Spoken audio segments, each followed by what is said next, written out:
Un gros sujet maintenant pour les voitures, c'est l'écran. Alors Tesla a tout révolutionné en mettant un écran de 15 pouces en plein milieu de la Tesla Model 3 en 2017, mais depuis il n'y a pas vraiment eu d'autres innovations, sauf jusqu'à cette année en 2025, puisque Valeo et BMW ont annoncé des écrans assez similaires, et j'ai devant moi le Panovision qui est 3 écrans immenses qui font l'intégralité de la planche de bord et qui remplacent un petit peu l'écran d'infotainment et l'affichage tête haute, même si on peut garder les deux et d'avoir ce Panovision en complément des écrans existants. Et la promesse de ce genre de solution, c'est d'améliorer la sécurité, puisque au lieu de détourner le regard à droite, à gauche, en bas pour avoir accès à des informations comme la vitesse, comme le GPS, la cartographie, etc., et bien là, on garde le regard plus ou moins sur la ligne d'horizon, un peu comme l'affichage tête haute, sauf qu'ici, il y a beaucoup plus d'informations utiles. Ici, on est chez Valeo, le fournisseur français qui équipe de nombreuses voitures à travers le monde, des chinoises, des américaines, des européennes, et là, il nous montre un concept qui peut être acheté par un constructeur. Donc on verra sûrement cette solution dans quelques années ou peut-être quelques mois même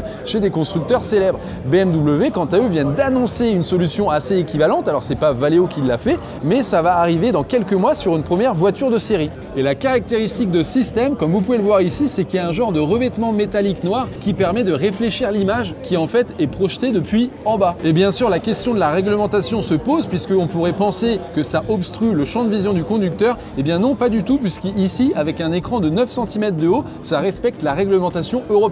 Ce qui est assez bluffant avec ce rétroviseur, c'est qu'il y a une caméra selfie intégrée. Vous savez, souvent on la voit ici sur les voitures neuves, comme par exemple les Tesla. Et bien là, non, c'est intégré au rétroviseur, et en effet, ça se voit un petit peu quand on regarde de près, mais de loin, pas du tout. Et typiquement, ce genre de caméra, c'est pour surveiller l'état de conscience du conducteur, pour bien vérifier qu'il regarde la route ou si jamais il a un malaise, mais aussi, pourquoi pas, faire une visioconférence à l'arrêt quand vous rechargez votre voiture, par exemple. Et là, dans le cadre de Valeo, ils nous font une démonstration où la caméra selfie est affichée sur l'écran du milieu du Panovision. Et ça vous lance également une alerte quand vous ne regardez pas la route. Pour l'instant, la solution de Valeo n'est pas intégrée dans une voiture de production, mais on a eu la chance ici de découvrir la Volkswagen ID.4 sur laquelle Valeo a rajouté sa solution, le Panovision. Et comme vous pouvez le voir devant moi, j'ai l'écran d'infotainment classique de Volkswagen, mais surtout, eh bien, j'ai le grand Panovision, les 3 écrans de Valeo qui ont été rajoutés sur le pare-brise. Alors ici, c'est un peu plus fin que sur la démo qu'on a pu voir à l'intérieur du stand Valeo, puisque ça permet d'avoir une meilleure visibilité. C'est 5 cm de haut à peu près contre 9 cm sur la démo, mais franchement l'intégration est très bien réussie. On dirait pas que c'est quelque chose qui a été rajouté sur une voiture déjà commercialisée. Et ces écrans servent à plein de choses. Par exemple, devant moi j'ai la vitesse, mon autonomie, ma consommation. Sur le milieu j'ai le GPS avec, par exemple, là j'ai envie d'aller à la Tour Eiffel, il va me mettre la cartographie avec la navigation. Et sur la droite, sur l'écran tout à droite, le 3e, c'est un peu plus l'infodivertissement. Par exemple, si le passager veut regarder un film pendant que je conduis, et Valeo nous dit, vous inquiétez pas, on peut mettre un film par-dessus, un filtre, pour que le conducteur ne puisse pas regarder la vidéo en roulant, puisque c'est interdit en Europe par exemple. Quand vous rechargez votre voiture électrique, parfois vous avez envie de mater un film ou de jouer à des jeux, et bien ici c'est possible sur ces 3 écrans. On a pu tester un petit jeu et franchement c'est assez sympa. Les écrans s'illuminent au fur et à mesure qu'on avance le petit personnage, mais on peut voir que entre les 3 écrans il y a quand même des bordures noires. Et on voit que sur le jeu ils ont fait exprès de mettre des petits tunnels entre chaque bordure. C'est un peu dommage quand même, j'aurais préféré un seul et grand écran plutôt que 3 petits écrans. Et on a posé la question à Valeo de savoir pourquoi ils faisaient 3 écrans au lieu d'un seul grand écran. En fait, c'est juste une raison de coût, puisque faire 3 petits écrans, c'est moins coûteux que de faire un seul écran. Et surtout que faire un seul écran, c'est plus compliqué, puisqu'il faut suivre la courbure du pare-brise sur l'intégralité. Et allez, ça doit bien faire un peu plus d'1 mètre quand même. Donc là, c'est un écran assez technique à faire, même si on sait le faire. Samsung le fait, LG le fait, enfin, il n'y a aucun souci là-dessus. C'est juste, ça coûte de l'argent. L'autre avantage, c'est que chaque constructeur peut choisir s'il veut mettre un écran, 2 écrans ou 3 écrans, ou peut-être même le client, par exemple, quand on commande la voiture, est-ce qu'on veut le full package avec les 3 écrans ou juste 1 ou 2 au lieu de 3 par exemple. Les informations sont vraiment bien placées puisqu'elles sont vraiment derrière le volant, un peu comme un affichage tête haute, et il ne faut pas baisser le regard ou le déporter comme par exemple sur une Tesla avec l'écran central. Et bien là, vraiment, on continue de regarder la route plus ou moins, on décale légèrement le regard, mais beaucoup moins que par exemple sur la Volkswagen. J'ai le petit combiné d'instrumentation derrière le volant, je dois baisser un petit peu la tête, alors que là avec le Panovision, j'ai le regard porté au loin.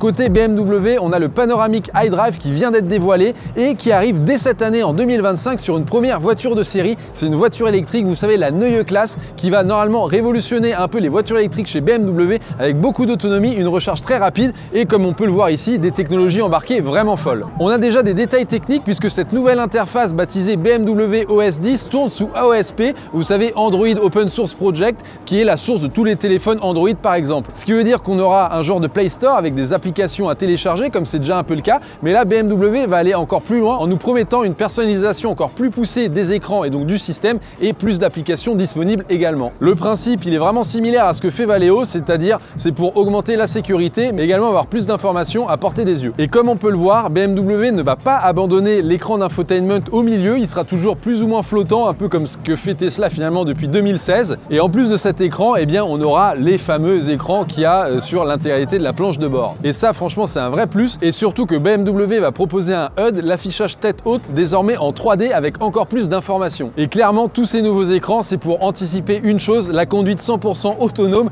puisque finalement, quand vous ne conduirez plus votre voiture, vous allez vous ennuyer et donc vous aurez envie de regarder des films, de jouer à des jeux ou même de faire une visio avec ces grands écrans. Ce qui est sympa avec BMW, c'est qu'ils ont prévu tout un tas de widgets et donc on va pouvoir afficher tout un tas d'informations sur ce grand écran à l'avant. Et par exemple, on aura la météo, la conduite autonome, la cartographie, tout un tas d'infos, les messages, enfin bref, on pourra vraiment personnaliser son écran. Et ce qui permettra du coup de personnaliser également le style avec les coloris par exemple pour avoir une expérience un peu plus personnelle. Comme on a pu le voir, les deux technologies chez BMW et Valeo sont vraiment très similaires. Finalement, dans quelques années, je suis persuadé, on verra tout un tas de nouvelles voitures électriques et même thermiques sûrement qui seront équipées de ces nouveaux écrans. Alors au début, je pense que ça sera surtout sur du haut de gamme, mais au fur et à mesure, eh bien, ça descendra en gamme et peut-être, qui sait, les Dacia Spring auront d'ici une dizaine d'années ces 3 écrans cumulés sur l'intégralité de la planche de bord. Perso, j'adore vraiment l'idée. Alors j'aime bien aussi quand Tesla a révolutionné avec un écran au milieu, mais il manquait un petit quelque chose et là je trouve que c'est vraiment parfait puisqu'il n'y a pas besoin de quitter la route des yeux